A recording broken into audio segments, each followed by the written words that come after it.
Hi everybody.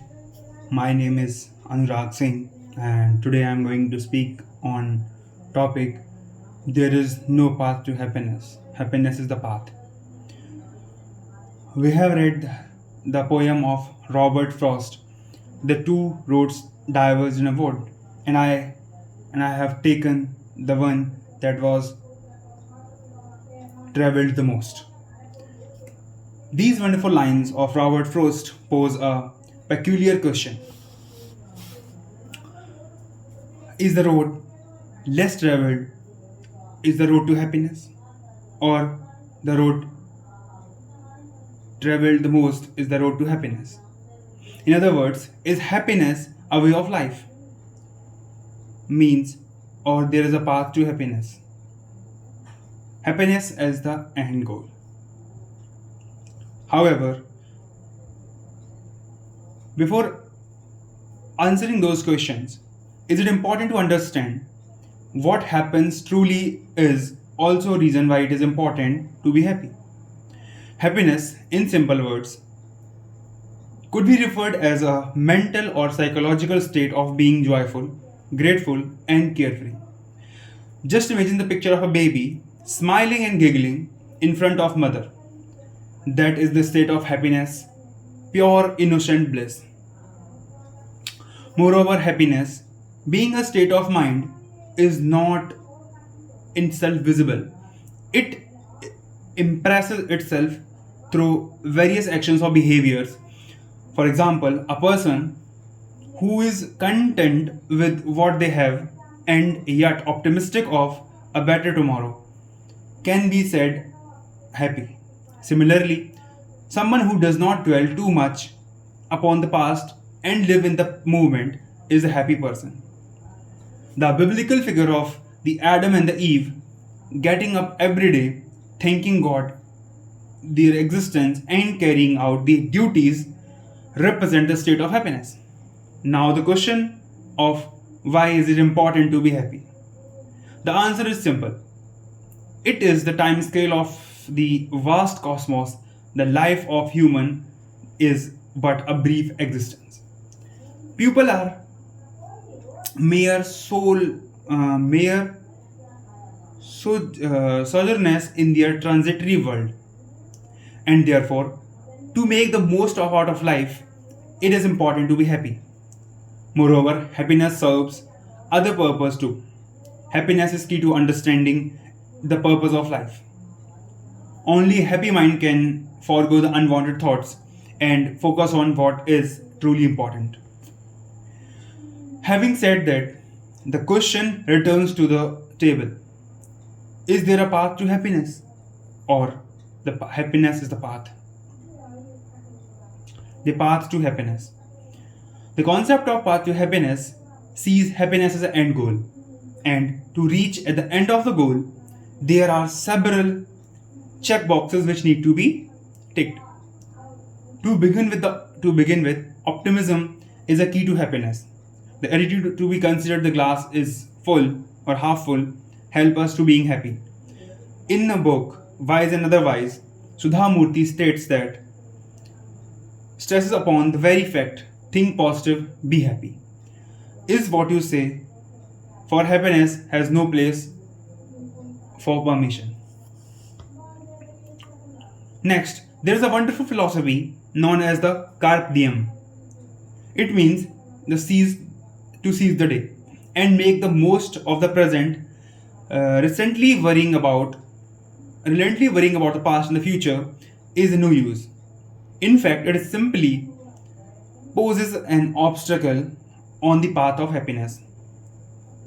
Somewhat similar is the concept that Nobel Prize winner T.S. Eliot puts faith in the burnt Norton.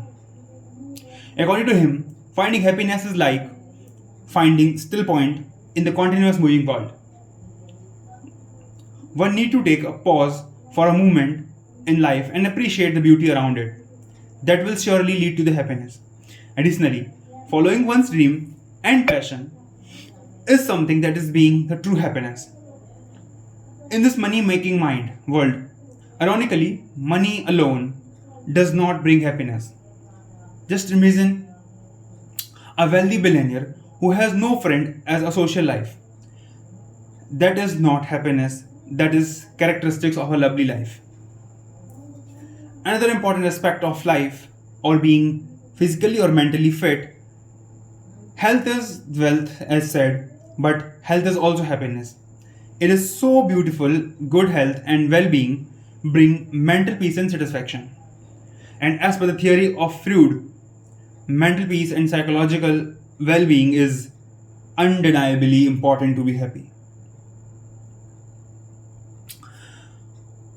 All that being said, can happiness truly be achieved without happy in the first place? Happiness seems to be the superimposed, therefore, exists both as a path as well as an end goal.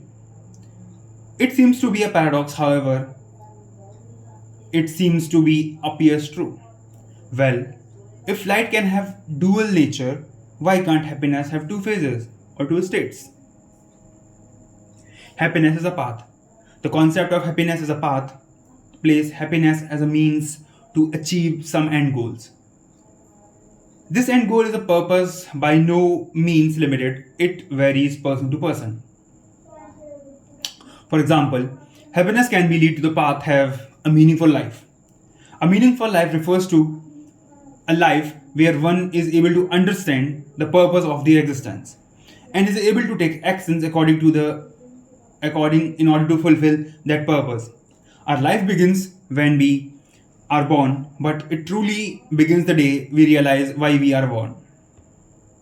Furthermore, happiness is the key to make great strides both in the personal and professional life. This is because a happy person is always open to challenges and faces them head on. There is no point in sulking in misery or blaming cruel fate.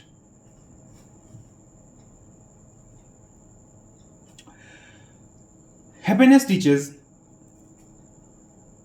one that life is fate in their own hands. It matters not to what happiness earlier, all that matters is what and how one proceeds in the life. Smiling at the face of problems and solves the problem half such a imagination, such a magnificent of happiness. At the societal and the national level, happiness is important for having a peaceful community which coexists together without happiness. Without happiness, the condition would be ripe of hatred and violence to and creep in the society. Moreover, love and happiness are what binds the society together. It helps in building the meaningful societal relations and friends. A happy person is always wishes to share happiness around itself in the surrounding. This results in the kindness and the noble act of charity, altruism, and philanthropy. This in turn help in the society to progress with improved standards of living for all. By this point, it is quite evident that the dichotomy of happiness as a path and as an end could be a reality. However, in case remembering the word of Dr. Kalam, when there is happiness in the heart, there is harmony in the home. And when there is a harmony in the home, there is peace in the society. One can understand that, be it as a way of life or the end goal, happiness is the key. Perhaps the road taken by the Robert Frost too was a combination of both. Thank you so much. Jai Hind.